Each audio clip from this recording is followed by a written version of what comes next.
All right. How much better does this new music sound, Marcus? Now that we got our first victory in the new era, beating the Bears 38-20 on Sunday afternoon. How does that sound now? It sounds almost as sweet as the Bears Still Suck song that I played probably like 5 times after we won that game on Sunday afternoon.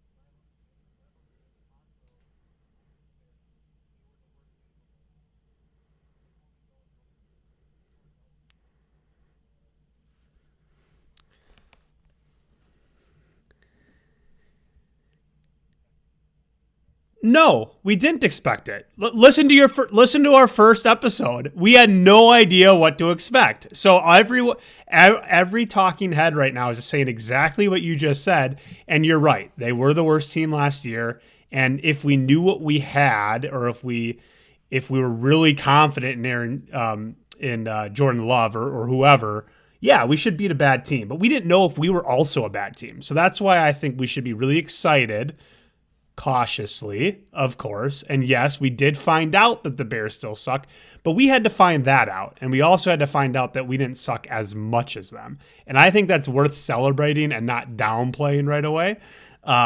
We, it appears, have a competent offense. Competent.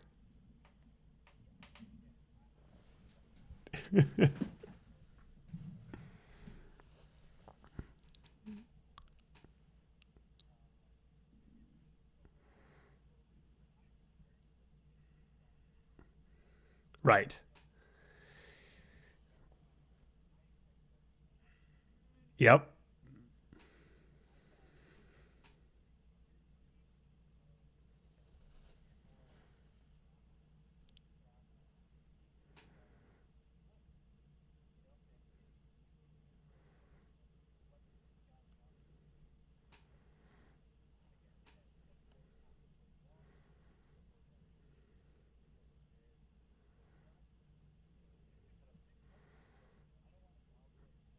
Right.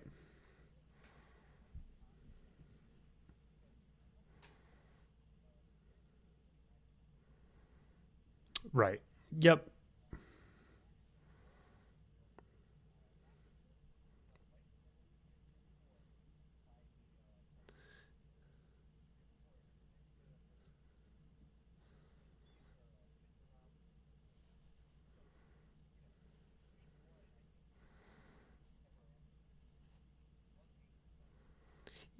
Totally.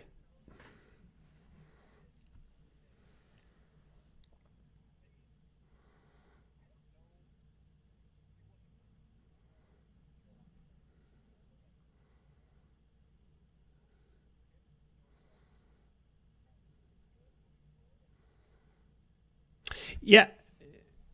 So I'm stealing this line from somebody else. I forget who said it, but I think that game was very good if you're a Packers fan in a normal circumstance. But it was a great start for Jordan Love's first game as a starter. You know what I mean? Like we could not, even the first half that wasn't great, and it was still a very close game going into halftime. We could, a lot of mistakes were made, right? And we didn't capitalize on some things. But you and I watched the game together, and we're like, he's missing some passes by not by much, right? So even if it was a closer game, for the full game, it was a very good win. It was a great start for our quarterback, who's just got one under his belt now, technically two, but one as the name starter. So I'm very excited that even if we see this exact level of play for the rest of the year, I think that gets us to a 8 to 9 win season, right? That's me just guessing, right? Still being overly optimistic, maybe. But it makes me very. I haven't, like you opened up last episode saying this might be the most excited we are so far. Well, hey, my excitement level just went up a half a notch, right?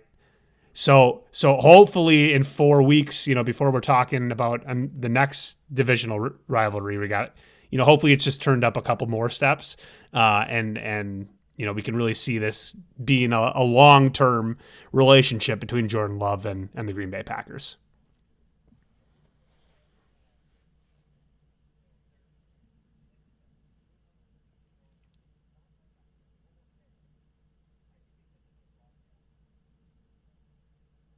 Greg Olson.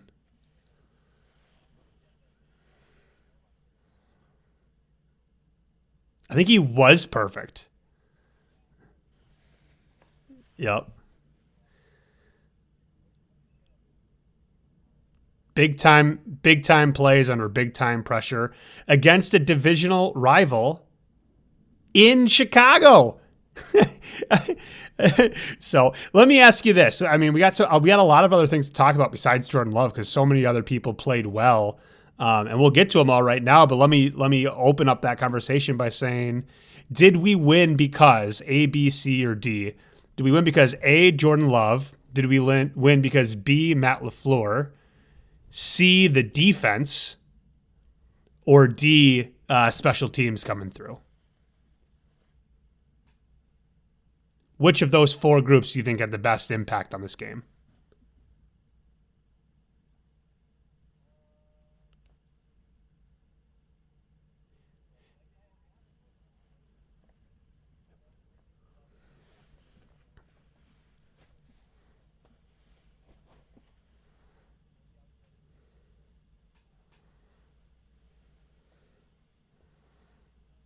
Yeah.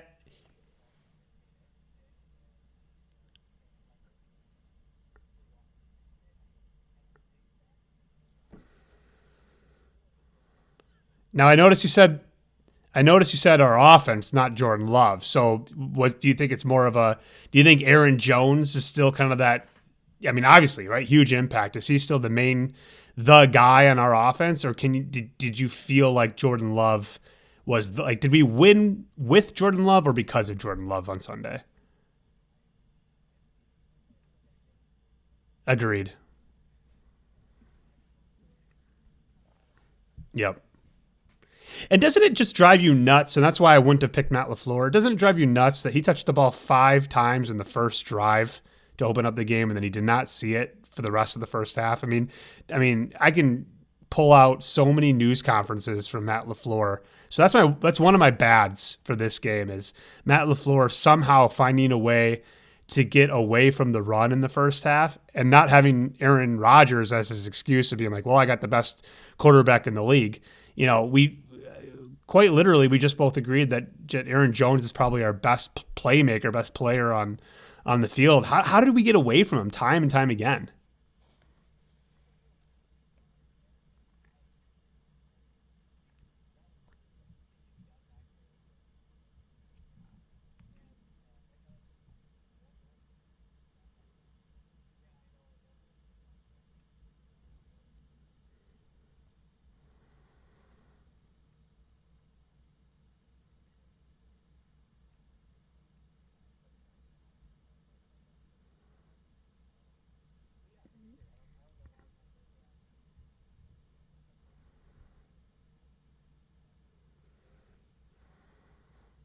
Man, it's a bummer too. I want him to do so well.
Yeah.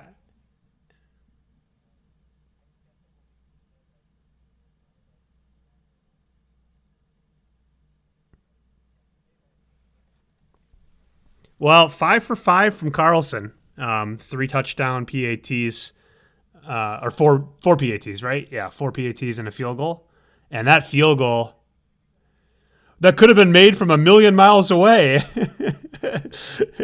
But he did drill. I mean, I know that was we were poking fun at the announcer, whoever said it, a million yards away it could have been made, but 60 something for sure. I mean, that hit halfway up the net. So he was showing some inconsistencies in the preseason, so it was really good to see that just be a freaking dart right down the middle of the uprights.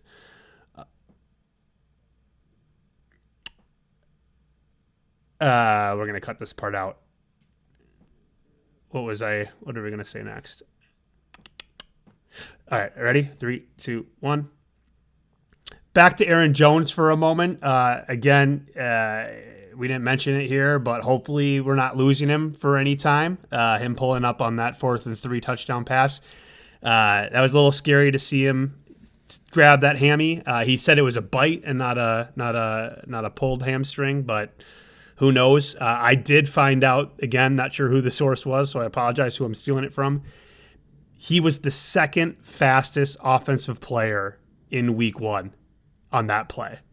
Tyreek Hill, he hit a faster mile per hour, but after Tyreek Hill, Aaron Jones on that play hit the second fastest team in the player in the NFL, which I thought was pretty cool.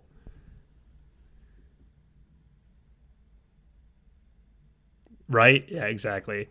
The only other bad I have, again, like if we have this exact game 17 times in a row, we won't win all of them because we're going to play harder teams, than the Bears because, again, they do still suck. But the only other bad was on the floor. And I guess Jordan Love a little bit, but taking that sack was a big no-no, of course, from Love, potentially knocking us out from field goal range. That we just talked about where we ultimately hit the field goal. But we wasted like 30 seconds.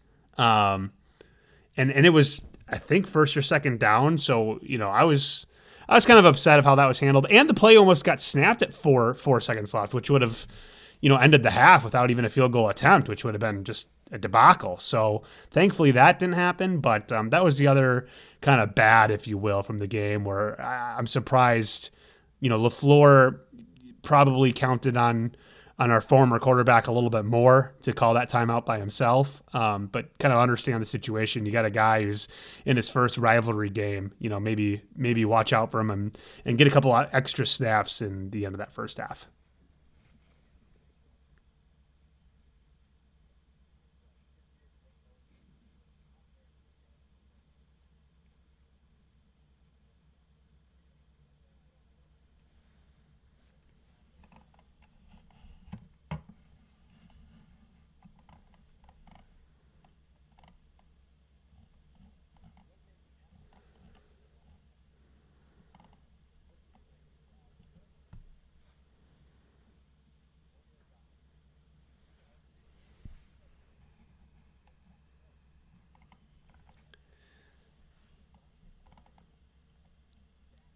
That's the that's the big one.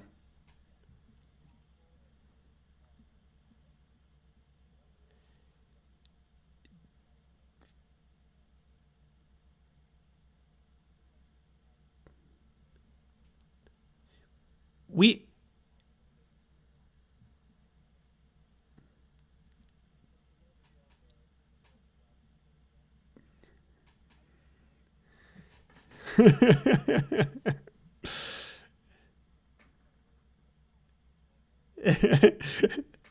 Yeah, to recreate it. Go down, go down, go, go. Yeah, I mean, what was so cool about that is we saw Preston Smith and Rashawn Gary on the sideline, right? Together on the sideline, and our defense was stopping the run and was stopping the pass. And last year, when Rashawn Gary left because of his injury, I mean, our defense fell apart. So obviously when Preston had to take a break, we had nobody. So to see those to your point, those second year players really step up, and to complement that are Lucas Van Ness just having a sack against a shifty quarterback. Fields had a bunch of sacks last year, but I mean, he's still, you saw it in that game. We had a tough time tackling him. So to see our rookie and our second year player both have sacks this game was just so cool to see. To have that fourth down stop, to just to take that wind out of the stadium early to lead to our first touchdown of the game. I mean, when I asked that question before of who won this game, I mean, it really was a toss-up between a lot of those options because our defense, for one game against a very bad team, apparently, looked like a top tier defense. I mean, I know we said it's 38-20, but I mean that last touchdown was basically garbage time, and that game was over, at 38-13 or whatever that was. So, again, overreaction Tuesday as we're recording this, but it could not have gone better. No one expected us to see. It couldn't have gone better for any of the positions, I'd say. None of us expected to see Patrick Mahomes come out there and Jordan Love. Some of us expected to see the moment be too big for Jordan Love. Some of us expected when the pressure got on him to tuck the ball and try to run. He never tried to run. He did a couple times and it worked out. But what I mean tried to run is like that first touchdown pass to Dobbs. He had to clutch that first fake back in and then kind of got bumped into a few times and just kind of feathered a ball over to Romeo Dobbs. And I mean, he just looks so poised and calm and collected that he was not a rookie out there, right? I mean, he wasn't Patrick Mahomes yet, but he definitely was not. He wasn't Zach Wilson on Monday Night Football. You know what I mean? Like it was clear the poise he had, and credit Aaron Rodgers and him being behind him for 3 years. Credit our offensive line that he had. Credit the scheme that Matt LaFleur had. Credit the defense, the Bears, for being the Bears. But he looked like a number one quarterback who looked good enough to play and good enough to get into the playoffs. And a week ago we sounded like homers for saying that. So I'm pretty excited.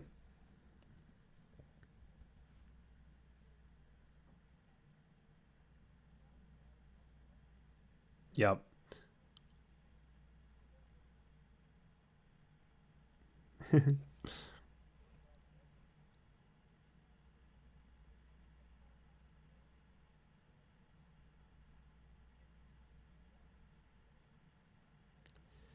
Not a bad week. Yep.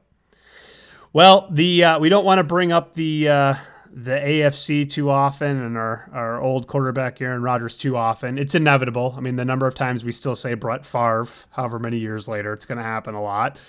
But big news with Aaron Rodgers. It does affect us, but Marcus, take that one away.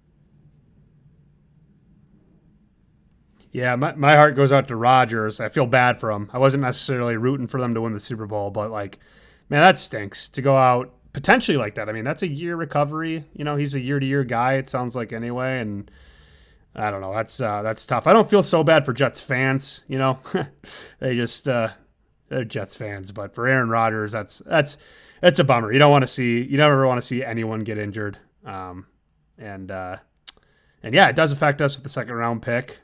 But you know what? He's a 39, 38-year-old quarterback, and it does start to look better for the Packers front office. I mean, it's a bummer to have to talk about, but eventually it's going to be brought up who won or lost a trade, and it's starting to appear like, hey, Father Time doesn't lose to anyone, and Looks like the Packers got out in time. The other big news there is the Fields. Have you been talking? Have you been listening about that at all? How this is another victim that turf specifically. So hopefully the NFL listens to their players and gets some grass that it's actually safer to play on. That's a bummer.